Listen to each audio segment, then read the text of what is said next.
الحمد لله الكريم ذي المنن على اشتغالي بفروض وسنن. الحمد لله الكريم ذي المنن على اشتغالي بفروض وسنن. شكرته لأنه قد ساقني لوطن به نفى ما عاقني وقادني إليه بالتحلي من بعد ما هذب بالتخلي وجرني فيه إلى العلوم والفوز والعمل بالمعلوم. ثم صلاة بسلام تبعا على الذي قصدي أن أتبعا. هل الذي من بمراده اقتدى في السر والجهر يكون مقتدى. هو الذي هاجر للمدينة بأمر ربه فصان دينا. وسيلتي لمالك الرفيع محمد خير الورى شفيع وآله وصحبه النجوم القاهر النفوس والرجيم. jërë ngeen jëf mbokk yi nuyu seetaan fu ngeen mënti nekk ci biir réew mi di Sénégal ak ci bitim réew nuyoo nañ leen fii ci grande mosquée bu Touba tey jii di mardi dëppoog le 11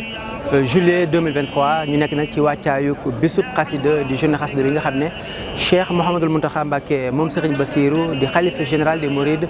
moo ko santaane ngir ñu amal ko ci dëkk bu sell bi di Touba waaye ci biir réew mi. waaye nag ni nga xam ne noonu lañ ko amalee ci at yi weesu jël nañ mboolem matuwaay yi ngir bépp bërëb boo xamante nii rek war nañ faa amal njàngum xasida gi moo xam ci durus la moo xam ci rajas la moo xam ci njàngum yëkkati la loolee lépp ñu ngi ci installation yi ñu ngi ci dernier réglage ñu ngi fii nag benn ci site yi nga xam ne ci la ñuy amalee njàngum xasida googu muy fii ci penku jumaay Touba ji fi nga xam ne fi la Serigne Amsatou Mbacké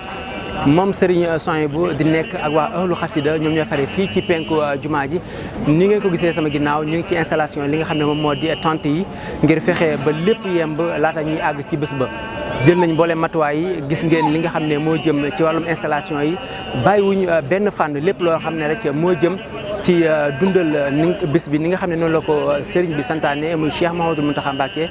di xalifa général des Mourides jël nañ ko ngir fexe ba lépp amee ci ni nga xam ne noonu la ko sëriñ bi bëggee. waaye yeneen murid yi nekk ci di ko waajal ci ay xéewal ci ay lekk ci ay naan comme ni ko Serigne Touba waxoo woon rek ñaanee woon ko boromam waccal taxaani wa sarabi ya karim sikran wa shukran wa sawaban la yarim. suñ borom nag ma defal sama lekk ak sama naan man Ahmadul Khadim muy ak sikar waaye tamit doon ak tudd yàlla goo xam ne ab yoolam dootu dagg ba mukk kon loolu rek mooy li nga xam ne moom lañ ci nekk doon incha allahu rabbi duñ bëgg nag dara rëcc leen ànd koog mbooleem comité bi nga xam ne mooy comité presse bi nga xam ne ñooy groupe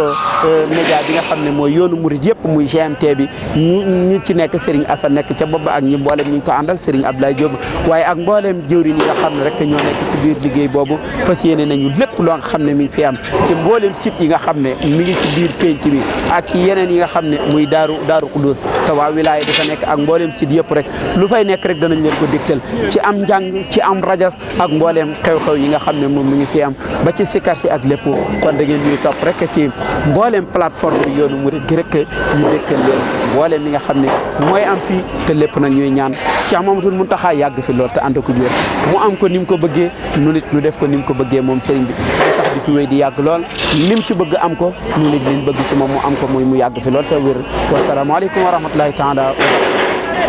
لي بذاك ولإخواني جميعا سعادة الدارين حقا يا سميع. هب لي في هذا الدعاء الإجابة بالمصطفى والآل والصحابة.